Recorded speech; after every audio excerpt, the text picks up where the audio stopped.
चंपा फूलों की महक से महकती, मोक्ष स्वर्ण चंपा अगरबत्ती।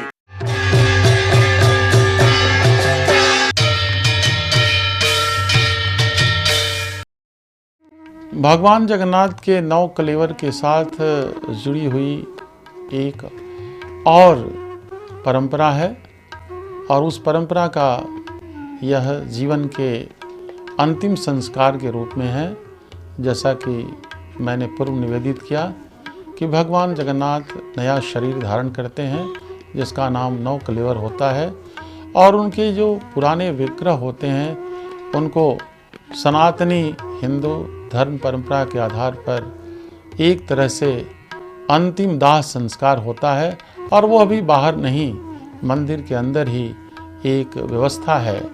जिसको कोयली बैकुंठ कहते हैं। कोयली बैकुंठ के अंदर यह व्यवस्था की गई है कि किस तरह से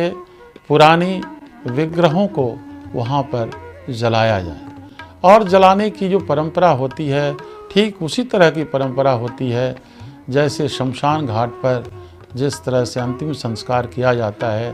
पूजा पाठ भजन कीर्तन और अंतिम अवशेष को जिस तरह से गंगा जल में प्रवाहित किया जाता है, उसी तरह से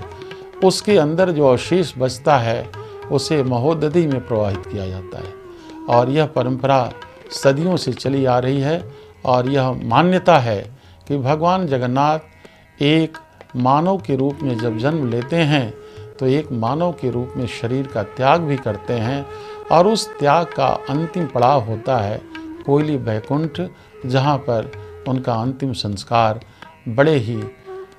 हिंदुत्व, बड़े ही सनातनी परंपरा के आधार पर और बड़े ही प्रशासनिक पूरी शिव मंदिर के रीत नीति के साथ संपन्न किया जाता है।